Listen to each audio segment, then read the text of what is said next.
বলতে গেলে আওয়ামী লীগ বাদে বাকি সব দলের ভোটার টানার মোক্ষম অস্ত্রটাই ভারতীয় আধিপত্যবাদের বিরুদ্ধে সরব ভূমিকা।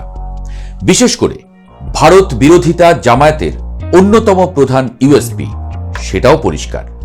কিন্তু নির্বাচনের মাত্র মাস দেড়েক আগে ভারতকে পেঁচিয়ে জামায়াত সম্পর্কে যা শোনা গেল, তাতে কি দলটির মধ্যে কোনো প্রভাব পড়তে পারে? এতদিন ধরে যে মাঠ তৈরি করল জামায়াত, হঠাৎই কি মাঠে জন্ম নিল বিষ কাঁটা? চলুন যাওয়া যাক বিশ্লেষণে।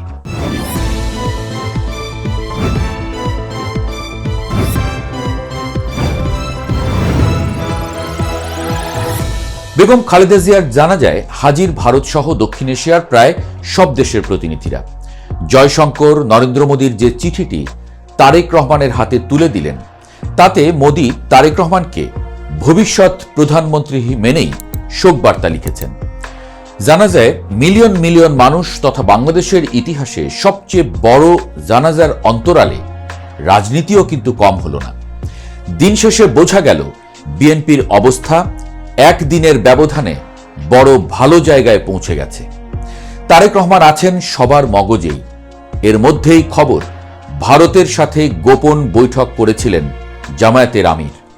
বিষয়টা অনেকটা জামায়াতের গোদের উপর বিষ ফোঁড়ার মতোই মনে হলো বলে মত দিচ্ছেন বিশ্লেষকরা। জামায়াত এর ফলে মাঠের রাজনীতিতে বেশ পিছিয়েই পড়ল। কারণ বাংলাদেশের অধিকাংশ মানুষ চায় ভারত যেন বাংলাদেশ প্রসঙ্গে কোনো ধরনের মাতব্বরি না করে। জামায়াতের কণ্ঠে ভারত বিরোধিতার কথা শোনা যায় হরহামেশাই। জামায়াতের ভোটাররাও সমস্বরে বলেন দিল্লি নয় ঢাকা। কিন্তু যখন তারা শুনতে পায় ভারতের সাথে গোপনে বৈঠক করেছেন তাদের আমির, তখন তাদের মুখ রক্ষা করা আসলে কঠিনই। আসলে রাজনীতির দাবার চালে কখন কে কার বন্ধু হয় আর কে কার শত্রু, সেটা বোঝা বড় দায়।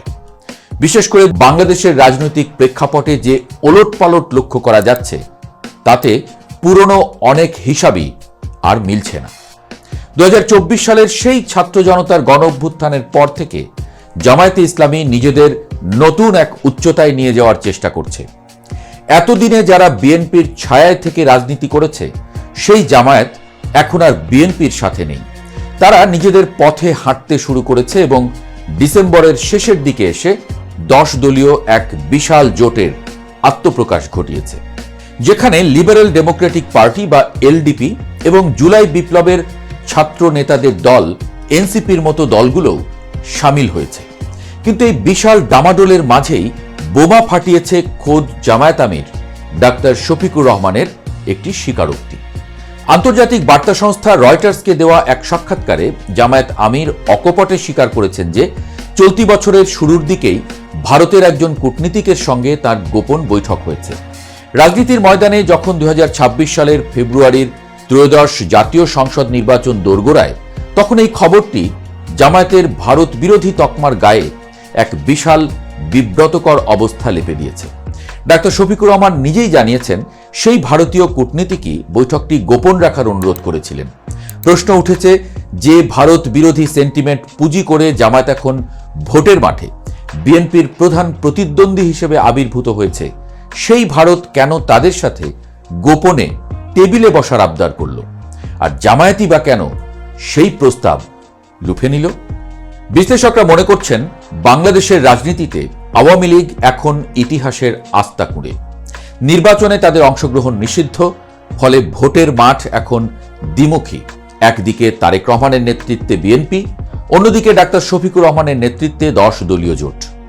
জনমত জরিপগুলো বলছে বিএনপি এখন প্রথম স্থানে থাকলেও জামায়াত তাদের ঘাড়ে নিঃশ্বাস ফেলছে।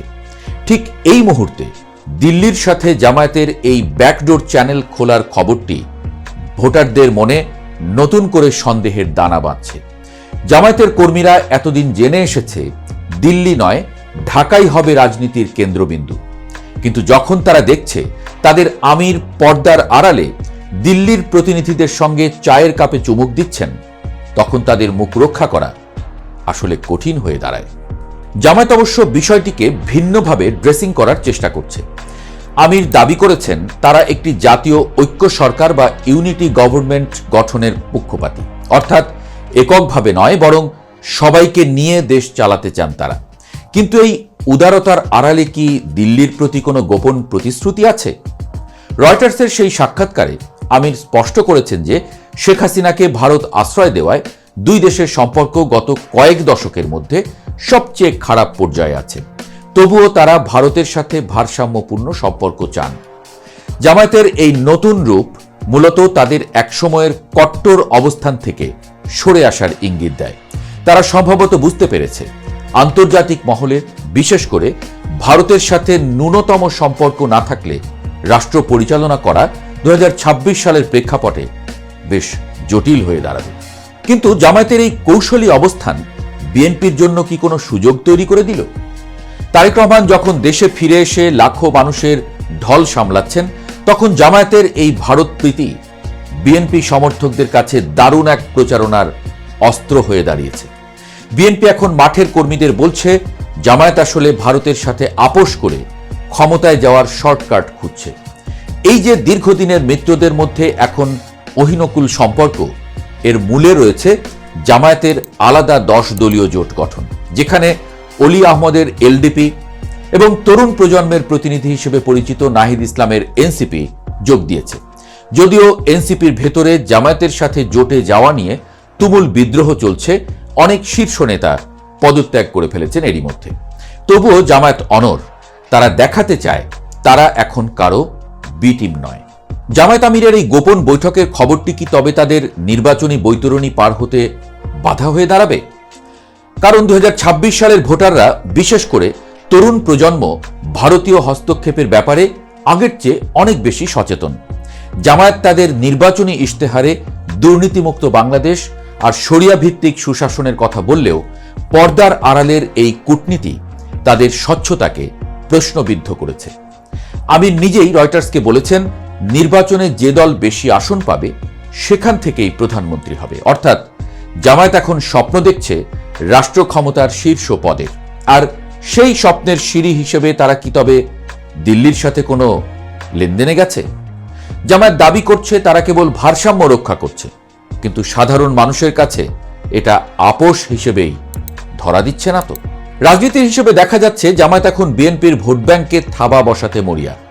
কিন্তু ভারত বিরোধী ভোটাররা যদি মনে করে জামায়াত তলে তলে দিল্লির সাথে আঁতাত করছে, তবে তার পুরো সুবিধা চলে যাবে বিএনপির ঘরে।